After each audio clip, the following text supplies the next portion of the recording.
मेरी पड़ोसन, उसका पति उसे बंद कमरे में रखता था, उसे किसी से मिलने नहीं देता था। क्योंकि मेरी पड़ोसन रश्मि देखने में खूबसूरत थी, शायद इसीलिए उसका पति उस पर शक करता था, इसीलिए उसे कमरे में बंद करके रखता था। जब भी रात में हम लोग सोने जाते तो उसके कमरे से चिल्लाने की आवाज़ आती थी। एक दिन जब उसके पति उसके घर पर नहीं था, तो मैंने उसकी खिड़की से बात करने लगी। वह कहने लगी कि मुझे यहाँ से निकाल कर ले चलो, मैं बहुत परेशान हो गई हूँ अपनी ज़िंदगी से। उसकी यह बात सुनकर मैं भी उसकी मदद के लिए आगे बढ़ गई और मैंने उसे जैसे तैसे करके उसके कमरे से निकाल ले आई और अपने घर में लाकर छुपा दिया। उसका पति हर जगह उसे ढूंढ रहा था, मगर वह नहीं मिली क्योंकि वह मेरे घर पर थी। मुझे भी पूछने आया, मैंने साफ झूठ बोल दिया कि नहीं, मैं आपकी पत्नी को नहीं जानती।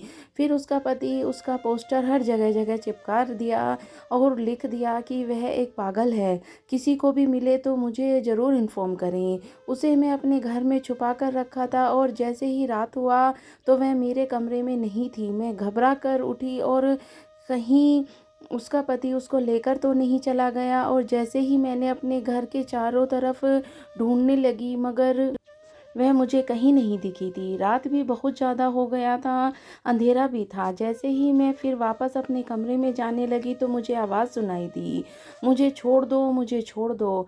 यह आवाज़ गेस्ट रूम से आ रही थी। मैं उसे कमरे के पास गई और वह आवाज़ सुन रही थी। वह आवाज़ रश्मि की थी। मैं जैसे ही दरवाज़ा खोलने की कोशिश की, दरवाज़ा अंदर से लॉक था। बस रश्मि बस चिल्लाई जा रही थी, मैं बहुत शरीफ घर की लड़की हूँ, आज मुझे छोड़ दें, मैं शादीशुदा हूँ। वह तो मेरे पति मुझ पर अत्याचार करता है, इसीलिए मैं यहाँ आकर छुपी हूँ। पता नहीं रश्मि किस में बातें कर रही थी, उसकी आवाज़ और भी तेज होने लगी।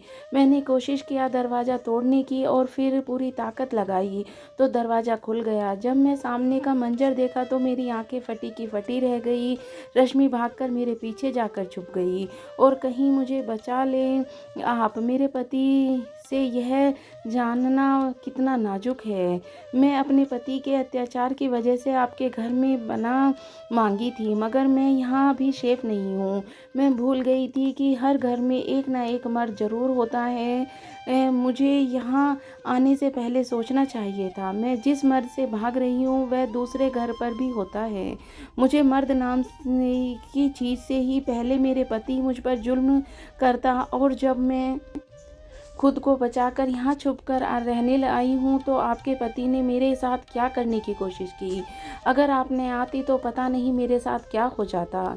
रश्मि यह कहकर बहुत रोने लगी। मैं उसे चुप कर रही थी। मुझे उसकी आंखों में सच्चाई दिख रही थी और मैं इंसाफ का साथ देने वाली थी, क्योंकि इसका भी पति उस पर जुल्म करता है और रात में रोने चिल्लाने की आवाज़ आती है। पता नहीं इसका पति इसके साथ क्या क्या करता था, मगर जो भी करता था वह अच्छा नहीं करता था। इसीलिए मैंने उसे रश्मि को अपने घर में बना दी थी, मगर मुझे नहीं पता था कि मेरे पति भी और मर्द के जैसा है। तभी मेरे पति ने कहा कि तुम एक तरफा ही बात सुनोगी, मेरी बात तो सुनो। मैं ऐसी कोई हरकत नहीं करने वाला था, मैं तो जानता भी नहीं था।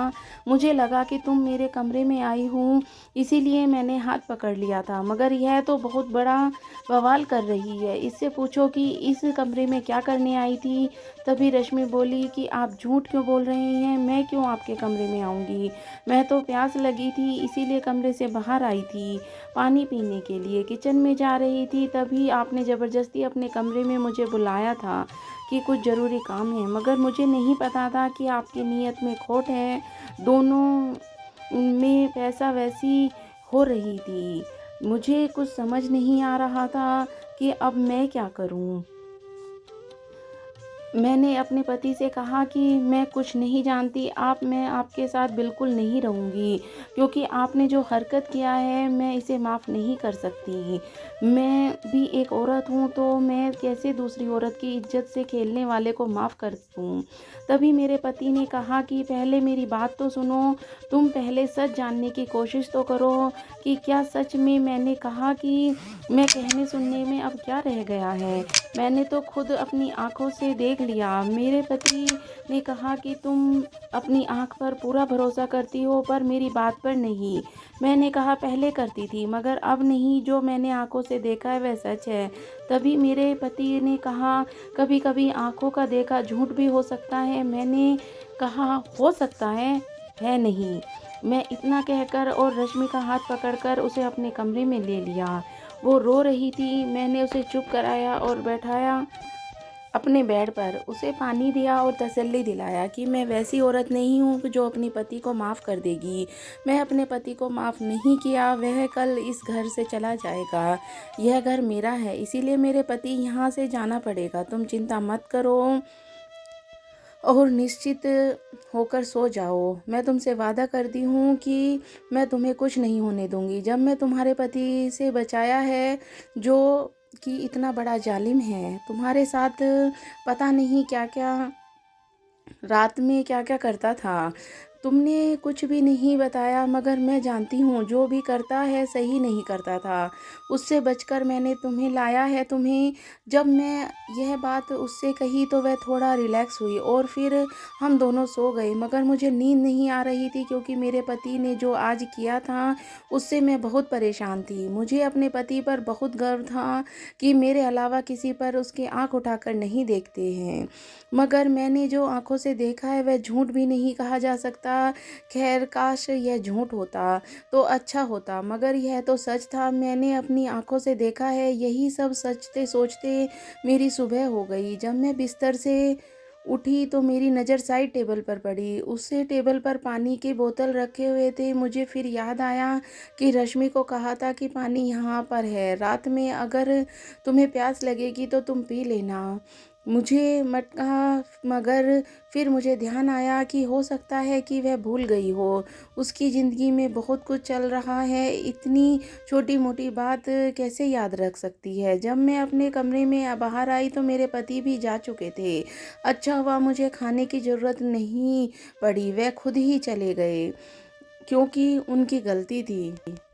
ऐसे ही कुछ दिन गुजर गए। रश्मि मेरे साथ रहने लगी। उसके पति उसे ढूंढ कर परेशान था मगर उसने मेरे घर में कभी आंख उठाकर नहीं देखा था।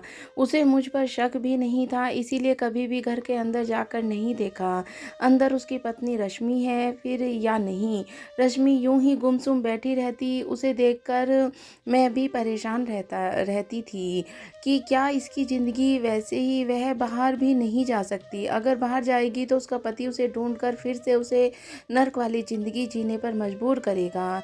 यही सोचकर वह बाहर भी नहीं निकलती थी मगर धीरे धीरे वह बाहर भी निकलने लगी। उसके मुंह को ढककर बाहर जाती थी अपना मन बहलाने के लिए। वह हमारे घर में थोड़ी दूर पे गार्डन था, वह गार्डन में जाया करती थी। रश्मि उसे गार्डन में घंटा घंटा बिताती थी।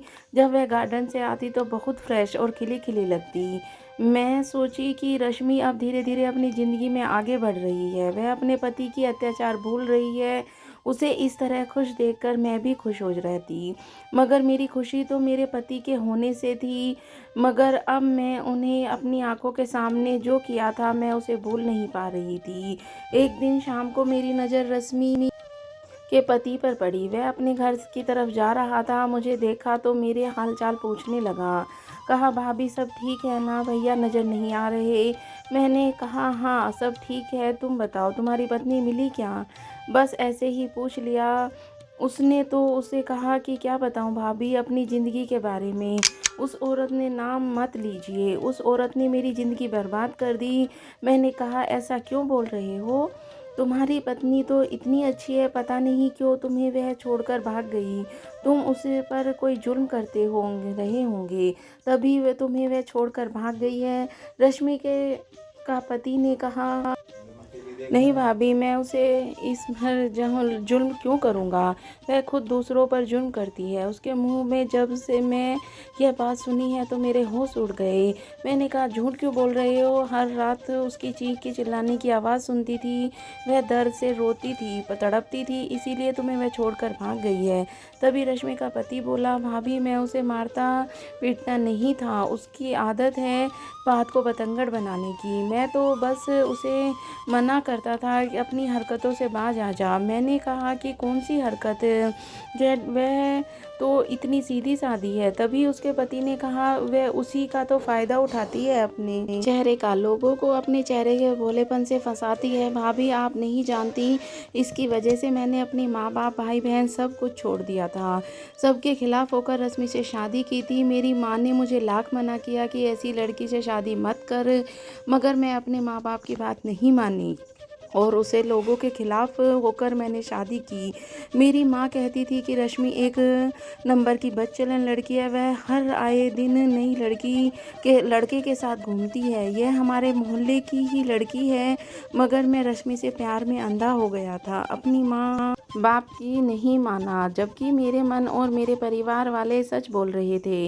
रश्मि शादी के कुछ दिन ही तो सही रही मेरे साथ और कुछ महीनों बाद ही उसने अपने रंग दिखाना शुरू कर दिया है। हर नए नंबर से उसके मोबाइल पर फ़ोन आते थे, वह रात भर बात करती। जब मैं उसे बहुत बोलना तो वह उल्टा मुझ पर ही चढ़ जाती और चिल्लाने लगती थी और कहती थी कि अगर तुमने मुझे इस सब से रोका तो मैं चिल्ला चिल्ला कर सबको बता दूंगी कि तुम मुझे मारते पीटते हो, मुझ पर शक करते हो और मैं तुम्हें जेल भिजवा सकती हूँ। मुझे बहुत धमकी देती थी, मैं इसकी वजह से बहुत जलील हुआ हूँ और हर जगह मेरी इज्जत की धज्जियाँ उड़ा देती है, हर किसी को मेरे बारे में उल्टा सीधा बोलती थी। मैंने परेशान हो गया था और 2-4 महीने बाद घर चेंज करता रहता हूँ, सिर्फ़ और सिर्फ रश्मि की वजह से। मुझे चैन से जीने नहीं देती।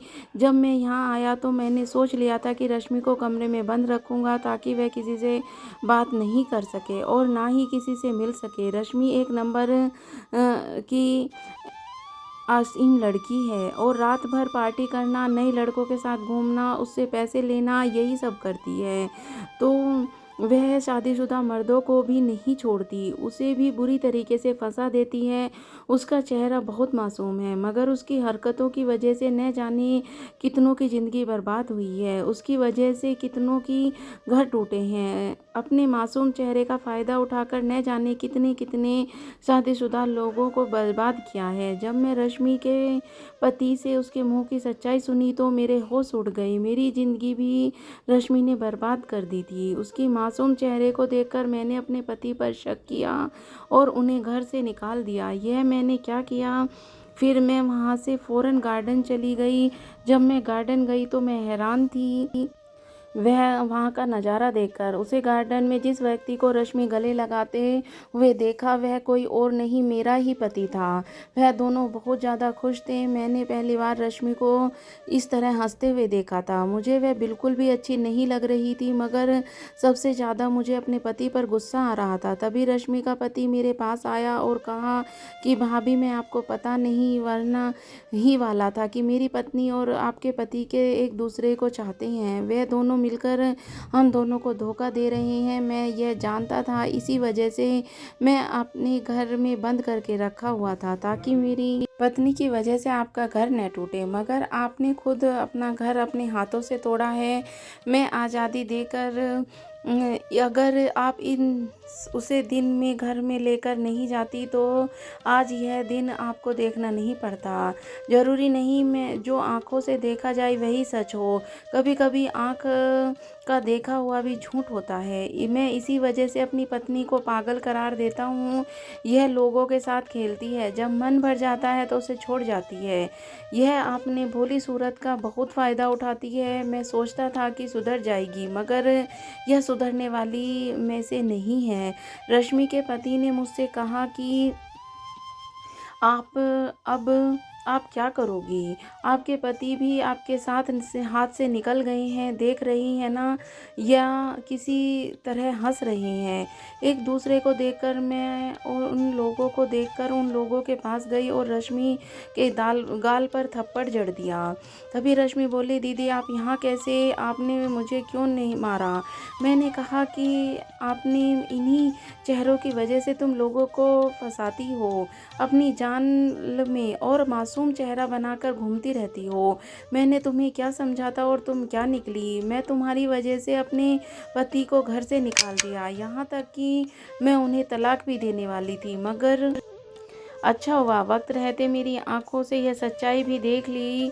मैं जब अपने पति को तलाक देने के लिए कल ही थी, तो मेरे पति ने कहा था कि तुम मेरी बात तो मानो, मैं तुम्हें सच्चाई दिखाने वाला हूँ, उसके बाद जो चाहे तुम फैसला कर सकती हो। मेरे पति ने ही मुझे कॉल करके इस गार्डन में आने के लिए बोला था, मगर उससे पहले ही तुम्हारे पति ने मुझे सच्चाई बताई थी, मगर मुझे यकीन नहीं हुआ और इसीलिए मैं गार्डन में आई हूँ। जब गार्डन में आई तो मैं तुम्हें अपने पति के साथ तुम्हें इस तरह से बात करते हुए देखा, तब मुझे यकीन हो गया कि तुम्हारा पति झूठ नहीं बोल रहा था। तुम एक नंबर की बदचलन लड़की हो। तभी मेरे पति ने कहा कि मैं तुम्हें सच्चाई बताने वाला था। उस दिन मैं तुम्हें बताने वाला था कि मुझे क्या कर रही थी। इसके कहने का मतलब यह था कि मैं तुम्हें धोखा दूं और नाजायज़ रिश्ता रस्मी से रखूं, मगर मैंने मना कर दिया तो उसने उल्टा मुझ पर इल्ज़ाम लगा दिया। यह तुम्हारे सामने इस तरह रोई कि गिरे गिरे तुम इसके बात पर यकीन कर लिए। तुम्हें एक बात भी मेरे बात पर नहीं समझी, मगर उसे समय हालत भी ऐसे थे कि तुम्हें रश्मि पर भरोसा ज़्यादा था, मुझ पर नहीं। चलो जो भी हुआ अच्छा ही हुआ। तुमने अब सब कुछ खुद अपनी आँखों से रश्मि की सच्चाई देखा ली। कौन सही है कौन गलत है, ज़रूरी नहीं कि हर मर्द ही गलत हो, कभी-कभी लड़कियां भी गलत होती हैं। मैंने यह नहीं कह रहा हूँ कि हर लड़की गलत होती है, मगर कुछ इस तरह की लड़कियां जो अपने मासूम चेहरे का फ़ायदा उठाती हैं, वह गलत होती हैं। तो दोस्तों, आपको ये मेरी कहानी कैसी लगी मुझे कमेंट करके ज़रूर बताना। मैं ऐसी ही अच्छी-अच्छी कहानियाँ लाती रहूँगी। पूरी कहानी सुनने के लिए आपका बहुत-बहुत धन्यवाद।